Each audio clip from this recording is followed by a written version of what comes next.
मरकुस 15 अध्याय। पिलातुस के सामने यीशु।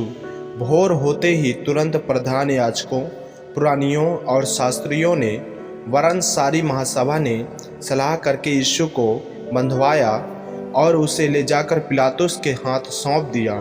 पिलातुस ने उससे पूछा, क्या तू यहूदियों का राजा है? उसने उसको उत्तर दिया, तू आप ही कह रहा है। प्रधान याजक उस पर बहुत बातों का दोष लगा रहे थे। पिलातुस ने उससे फिर पूछा, क्या तू कुछ उत्तर नहीं देता? देख, ये तुझ पर कितनी बातों का दोष लगाते हैं। यीशु ने फिर कुछ उत्तर नहीं दिया, यहाँ तक कि पिलातुस को बड़ा आश्चर्य हुआ। मृत्यु दंड की आज्ञा पिलातुस उस पर्व में किसी एक बंदी को, जिसे वे चाहते थे, उनके लिए छोड़ दिया करता था। बरअब्बा नाम का एक मनुष्य उन बलवाइयों के साथ बंदी था जिन्होंने बलवे में हत्या की थी, और भीड़ ऊपर जाकर उससे विनती करने लगी कि जैसे तू हमारे लिए करता आया है वैसा ही कर। पिलातुस ने उनको उत्तर दिया, क्या तुम चाहते हो कि मैं तुम्हारे लिए यहूदियों के राजा को छोड़ दूं? क्योंकि वह जानता था कि प्रधान याजक ने उसे डाह से पकड़वाया था। परंतु प्रधान याजकों ने लोगों को उभारा कि वह बरअब्बा ही को उनके लिए छोड़ दे। यह सुनकर पिलातुस ने उनसे फिर पूछा, तो जिसे तुम यहूदियों का राजा कहते हो उसको मैं क्या करूं? वे फिर चिल्लाए, उसे क्रूस पर चढ़ा दे। पिलातुस ने उनसे कहा, क्यों, इसने क्या बुराई की है? परंतु वे और भी चिल्लाए, उसे क्रूस पर चढ़ा दे। तब पिलातुस ने भीड़ को प्रसन्न करने की इच्छा से बरअब्बा को उनके लिए छोड़ दिया और यीशु को कोड़े लगवाकर सौंप दिया कि क्रूस पर चढ़ाया जाए। सैनिकों द्वारा यीशु का अपमान। सैनिक उसे किले के भीतर के आंगन में ले गए, जो प्रेटोरियम कहलाता है, और सारी पलटन को बुला लाए।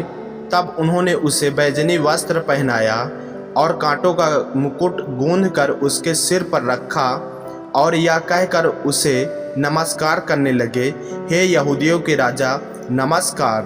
वे उसके सिर पर सरकंडे मारते और उस पर थूकते और घुटने टेक कर उसे प्रणाम करते रहे। जब वे उसका ठट्ठा कर चुके तो उस पर से बैजनी वस्त्र उतारकर उसी के कपड़े पहनाए और तब उसे क्रूस पर चढ़ाने के लिए बाहर ले गए। यीशु का क्रूस पर चढ़ाया जाना। सिकंदर और रूफुस का पिता सिमोन, एक कुरनी मनुष्य जो गांव से आ रहा था, उधर से निकला। उन्होंने उसे बेगार में पकड़ा कि उसका क्रूस उठा ले चले। वे यीशु को गुलगुता नामक जगह पर, जिसका अर्थ खोपड़ी की जगह है, लाए। वहां उसे मुर्र मिला हुआ दाखरस देने लगे, परंतु उसने नहीं लिया। तब उन्होंने उसको क्रूस पर चढ़ाया और उसके कपड़ों पर चिट्ठियाँ डालकर कि किसको क्या मिले उन्हें बांट लिया।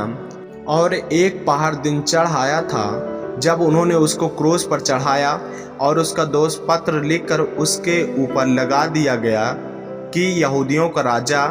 उन्होंने उसके साथ 2 डाकू, एक उसकी दाहिनी और एक उसकी बाईं ओर, क्रूस पर चढ़ाए।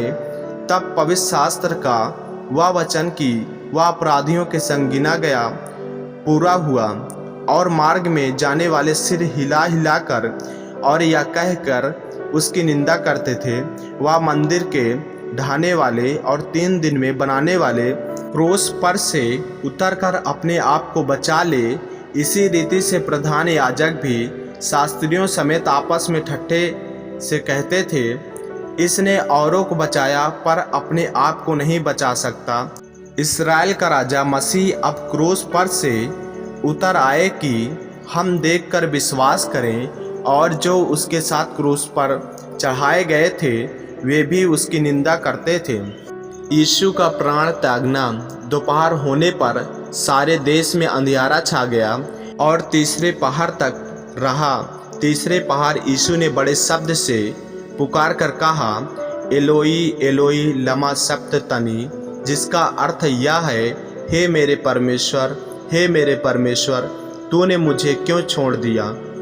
जो पास खड़े थे उनमें से कुछ ने यह सुनकर कहा, देखो वह एलिया को पुकारता है। और एक ने दौड़कर इस पंजब को सिरके में डुबोया और सरकंडे पर रखकर उसे चुसाया और कहा, ठहर जाओ, देखो एलिया उसे उतारने के लिए आता है कि नहीं। तब यीशु ने बड़े शब्द से चिल्लाकर प्राण छोड़ दिए और मंदिर का पर्दा ऊपर से नीचे तक फटकर दो टुकड़े हो गए। जो सूबेदार उसके सामने खड़ा था, जब उसे यूं चिल्लाकर प्राण छोड़ते हुए देखा तो उसने कहा, सचमुच यह परमेश्वर का पुत्र था।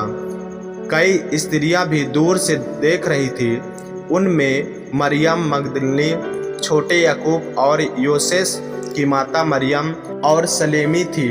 जब वह गलील में था तो ये उसके पीछे हो ली थी और उसकी सेवा टहल किया करती थी। और अन्य बहुत सी स्त्रियां भी थी जो उसके साथ यरूशलेम में आई थी। यीशु का गाड़ा जाना। जब संध्या हो गई तो इसलिए कि तैयारी का दिन था, जो सप्ताह के एक दिन पहले होता है, अरिमतिया का रहने वाला यूसुफ आया, जो महासभा का सदस्य था और आप भी परमेश्वर के राज की बाट जोहता था। वह हियाव करके पिलातुस के पास गया और यीशु का साव मांगा। पिलातुस को आश्चर्य हुआ कि वह इतनी शीघ्र मर गया और उसने सूबेदार को बुलाकर पूछा, क्या उसको मरे हुए देर हुई? जब उसने सूबेदार के द्वारा हाल जान लिया तो साव यूसुफ को दिला दिया।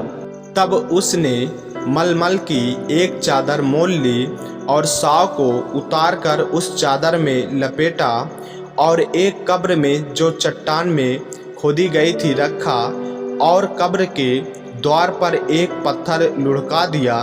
मरियम मगदलिनी और योसेस की माता मरियम देख रही थी कि वह कहाँ रखा गया है। आमीन।